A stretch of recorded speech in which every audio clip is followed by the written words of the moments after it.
Hello again. This is Greg Aden coming to you live from Denver, Colorado for another episode of Servant Leadership Podcast. And today, coming to us from Wisconsin, let me introduce to you the power couple, if you will. Dr. Fred Johnson on my left, and to my right is Tracy Johnson. They are not only married, but a couple who have built this amazing company. So I'm going to let you introduce yourselves and tell us a little bit about Initiative One, of course, your purpose, your mission, but at the end of it, I want you both to share your why. Why do you do what you do? And Tracy, I'm going to start with you, if you don't mind. I love that. Greg, thank you so much, first of all, for having us and hosting us. And we are honored to be here. So we have an organization called the Initiative One. It is a leadership institute, and we work with leaders nationally on all of the challenges that most leaders are faced with, and that is the human connection, human relationships. How do we help each other to work together in such a way that we can make progress to our goals and what our objectives are? And we find great pride and purpose in being able to not just change a business, but more importantly, to help a leader to be able to change and have more fulfillment and a better life and be able to connect relationally with their teams and with their families. So far, it sounds too good to be true. When you start talking about connection and fulfillment and relationships, you had me at that. Dr. Fred, tell us a little bit about yourself and where are you guys from and why did you decide to do this? We started this company 22 years ago. Mm-hmm. And it really, it's a unique story in that this company is built upon key life learnings and wisdom that was gained that only pain can teach you. And my life, I have a doctorate in divinity. I was a pastor of a very large congregation in the suburbs of Detroit. Had developed a large following because of quote my communication skills and so forth.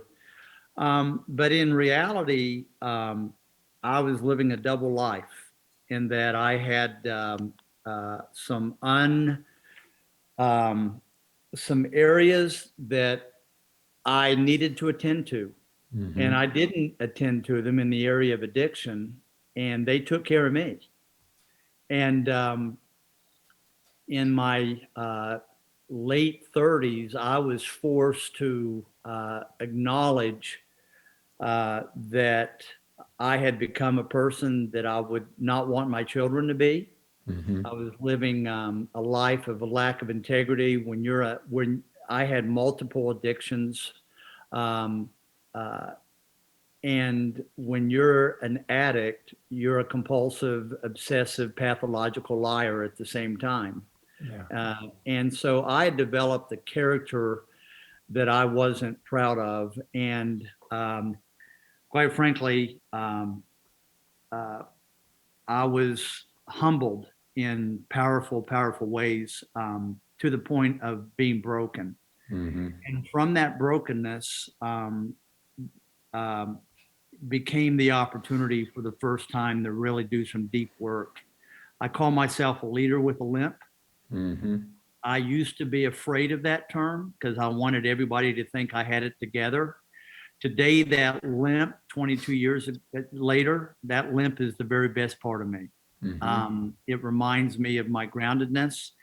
And so that from that, it really became the basis of our company's philosophy about leadership. And that is, you can have all the over-the-table tools and skills in the world, but if you ignore the under-the-table issues, it will, when they collide, this always has the greatest power. And that became our philosophy of how we work with teams, how we work with organizations. And so we help them to maximize their skills and their abilities and their productivity, certainly by teaching them some pretty powerful over the table skills and systems and so forth. But really, if you don't clean out this first, all of Yes. this is for naught. Yes, sir.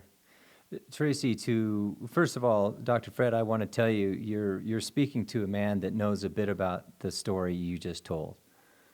I haven't told it all ever, but just know that I know what it's like to be humbled.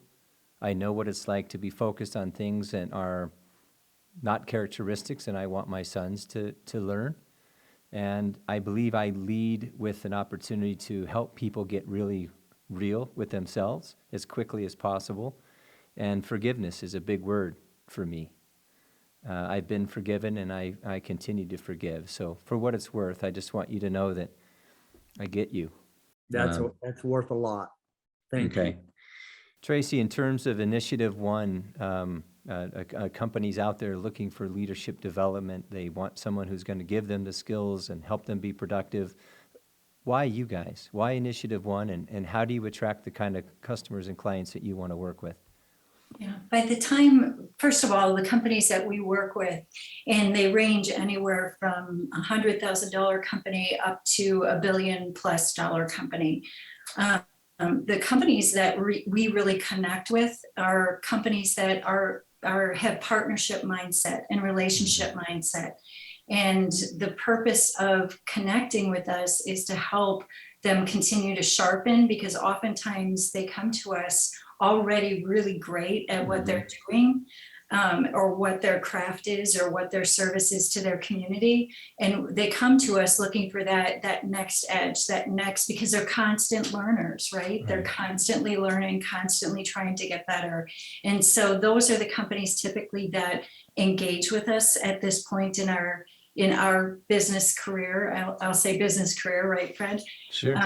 In the past, the other reasons that people connect with us is they've gone down a path that it's gotten them into trouble in terms of that being real, and recognizing that there are some things that they dramatically have to change, and that takes outside perspectives to do that. And so those are the more difficult clients that we work with, where chemistry is off kilter, or there are a lot of power games in the organization, and we go in and really try to sift through that and help them, again, by equipping them and rebuilding what a healthy culture looks like. Yeah. You said perspective there, and Fred, you mentioned the word broken. And I'm sure you're both familiar with a little book called From Good to Great. A lot of companies are good, and I believe Initiative One and some of what I do is helping good companies be either great or great again. So, Dr. Fred, to you, how do you quickly identify what isn't working, and dare I say broken, but if that's the case, so be it. How do you help them identify what's not working, and what kind of application do you bring so the people you have on your team and the people you're actually ultimately serving can communicate quickly and get to it? What do you do? Well, first of all, you have to get to root cause, and no organization requires the same prescription. Right. Every company is different. They have a different culture. They have different people with different perspectives who have different filters. And so if you come in with a prescription that fits all, you're probably not going to be effective with anyone.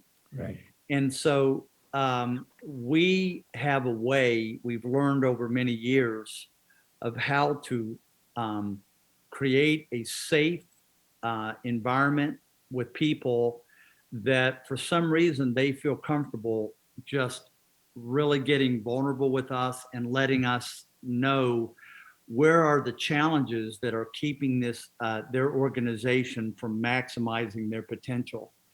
Pretty soon after you interview 15, 20, 25, 30 people, you have a very clear understanding, because your people typically know what the issue is. Yes. But they just need a safe place where they can be candid without fear of repercussion. And so once we understand what are the issues that are keeping that company from maximizing their objectives and becoming the kind of company that people love to come to work for, Right.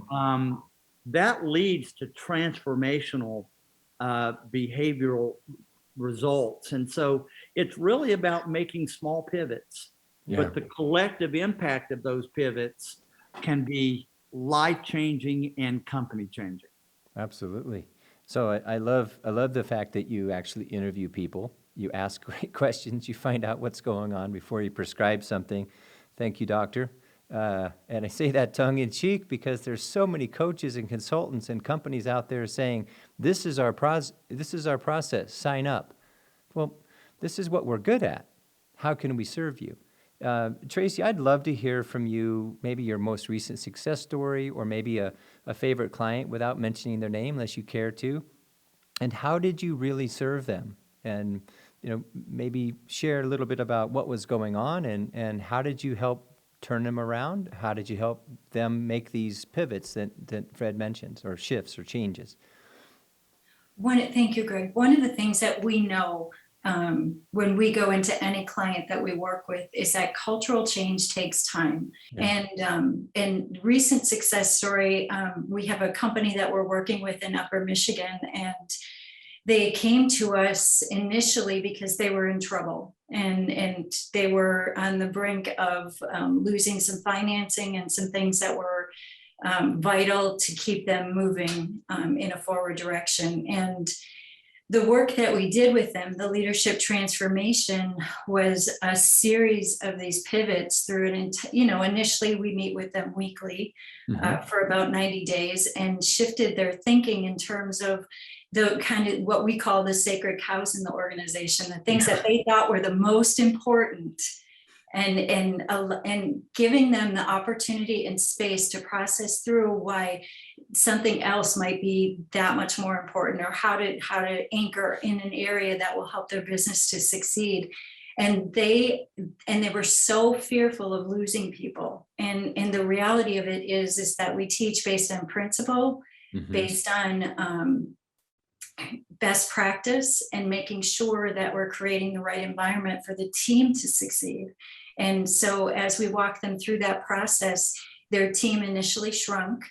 And that part of that letting go, Fred and I say, when you talk about serving them, those are very difficult times for family-owned businesses, for businesses that are trying to make these major pivots. And there's a human toll to that. And so serving them sometimes is just being available, being on the phone, being able to listen to them, help them process through. We have a mantra in one of our models where once you start going, keep on rowing, because most people want to turn back. And so using some really simplistic and yet complex tools for them to be able to make progress. And the company that I'm referring to, they were in the red when we met them. And today, the turnover was incredible. I can't remember, Fred, what was the percentage turnover? Well, we started working with their top 18 leaders, and all we did was help them they were so fear-based and conflict averse that they wouldn't address issues. And in a conflict averse culture, typically your most toxic people get away with really unhealthy behaviors and set the tone for everything. And when we started creating a healthy culture, toxic people begin to expose themselves in a healthy culture. Toxic people think that a healthy culture is toxic. Right. And they shrunk. What happened is, as the team started learning how to hold each other accountable in a positive, respectful, kind fashion, and started having conversations that, quite frankly, they needed to have for years.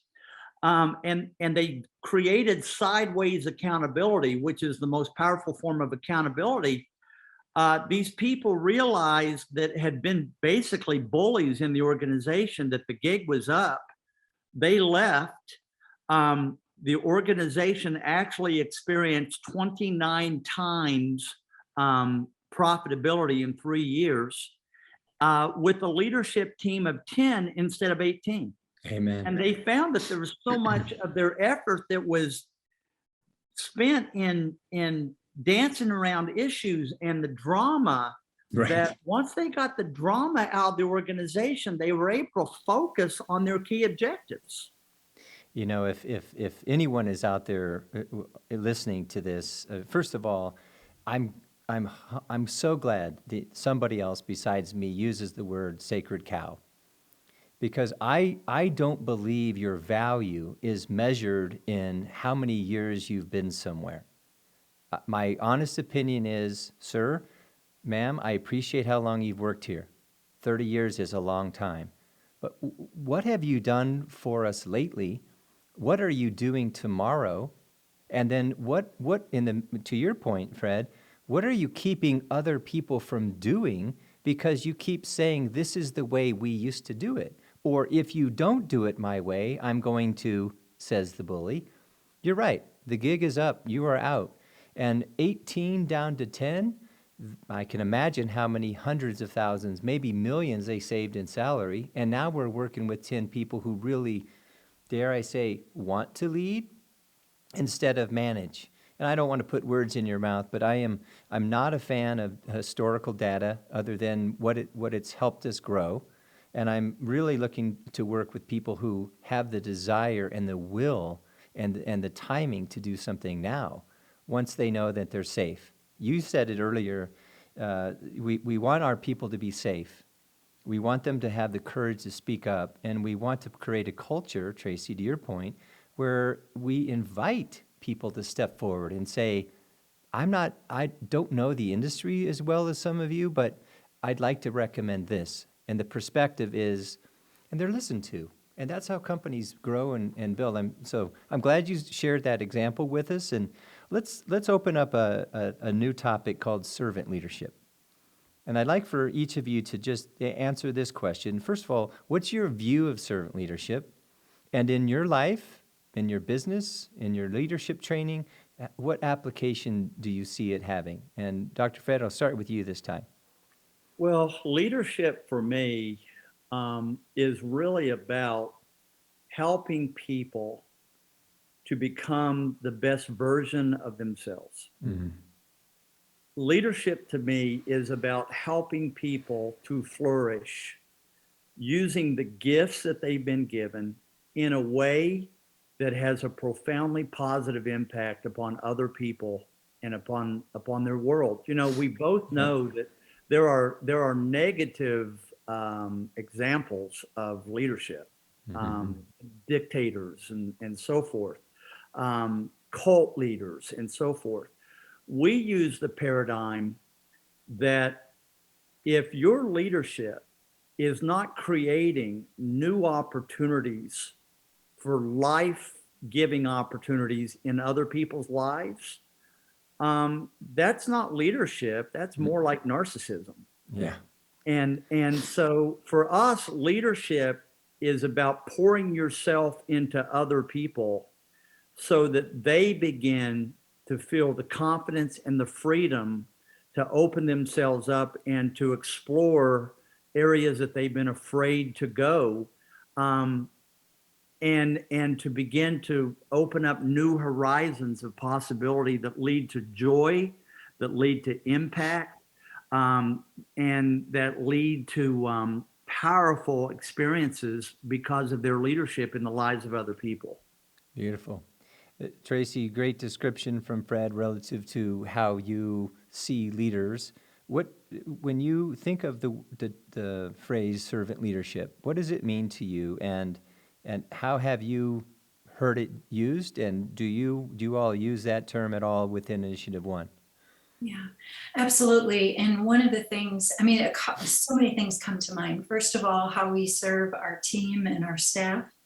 And so I think about that, and I think about servant leadership from the standpoint of one of the main reasons to create the geographic positioning here was to be able to serve this community and serve Northeast Wisconsin and beyond, even in the midst of being a national firm. And we have met some phenomenal leaders, servant leaders in our community, and Fred and I continue to connect with them and serve on boards and do everything in our power to be able to really be able to impact, all aspects of our state and our community and nationally as well. So that when I think of servant leadership, those are a few of the things that I think of.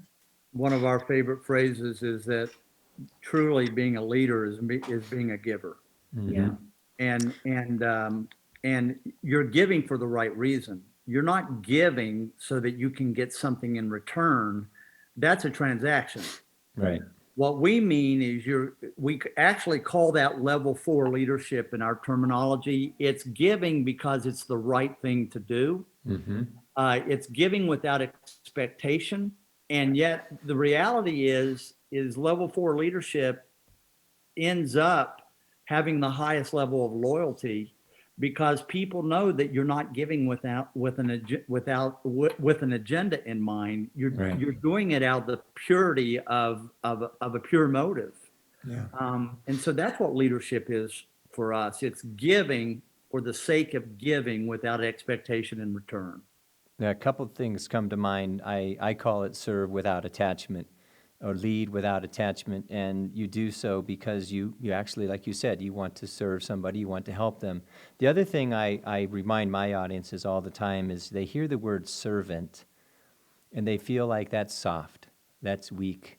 I remind them that there's this guy in a book called the Bible, his name was Jesus, a pretty darn good leader, and one of the best servant leaders we'll ever see.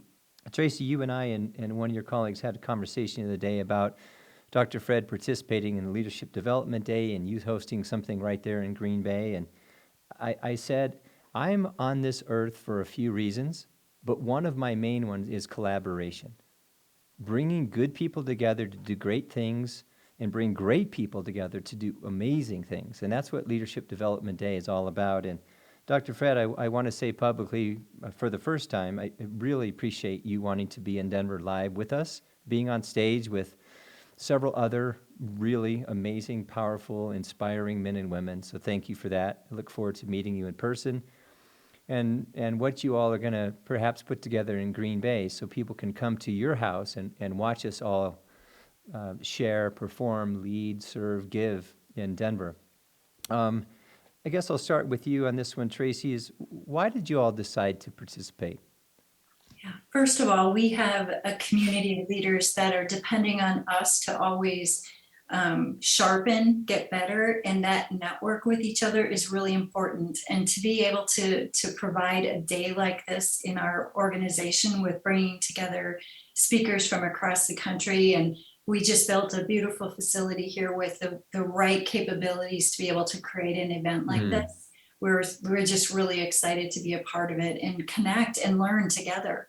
Tracy, I'd love to hear from you. Your overall individual philosophy of leadership as a woman, as a powerful partner, and as someone who's helping companies all across the country. What's your ultimate belief what true leadership is? Yeah, true leadership to me is about being able to influence and positively impact those around us. And whether that's me leading as a mother, me leading as a business owner, me leading in the organizations that we work with, we have a responsibility to be able to help a team. And that is not by position and title. That is by how can we help the best rise up in each of us so that we can lead better together. I would say that's my definition of leadership. Absolutely love it. And I thank you for bringing in parenting. I honestly believe leadership and parenting are connected at the hip. We have one heart, we have one life. We go to work and we lead, but we're at home, we're leading. And we're helping our employees and our company prepare for tomorrow. And as a dad or a mother, as you both hopefully would agree, we're preparing our children for tomorrow. I do want to give you an opportunity, Dr. Fred, to close us up, and whatever you'd like to say to end this conversation. And again, I want to say thank you for joining us, and we'll talk a little bit about Development Day here in a second. You know, Greg, we believe strongly in the universal law of attraction. And the universal law of attraction says that you will attract to you those who have already become what you are committed to becoming.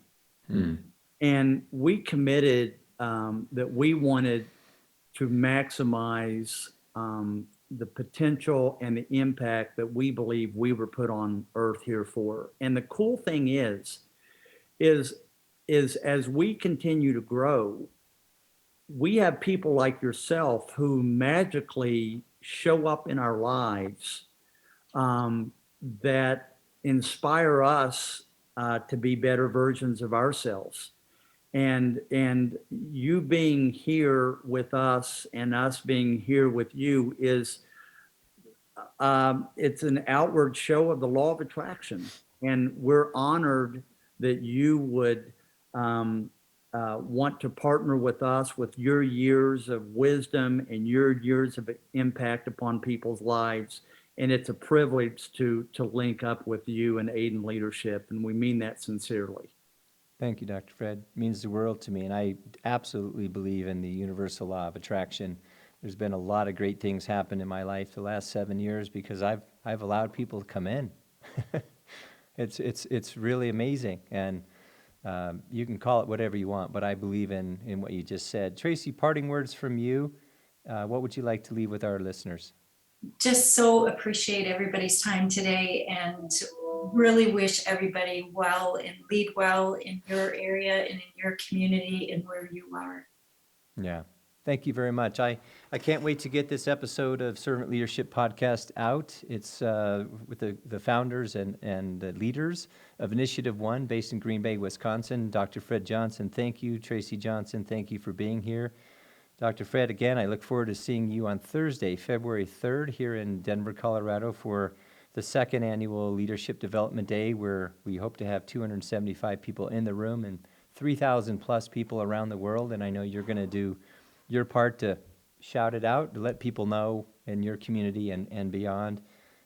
So with that, thank you for listening. Again, this is Greg Aden with Aden Leadership here in Denver for another episode of Servant Leader Podcast. And remember to be kind, to be considerate, elevate people around you. And as you've heard today, think about that horizontal accountability opportunity. Find someone that wants to grow, link up with them, and see if you can't rise up together. Again, thanks for watching. Thank you, and God bless.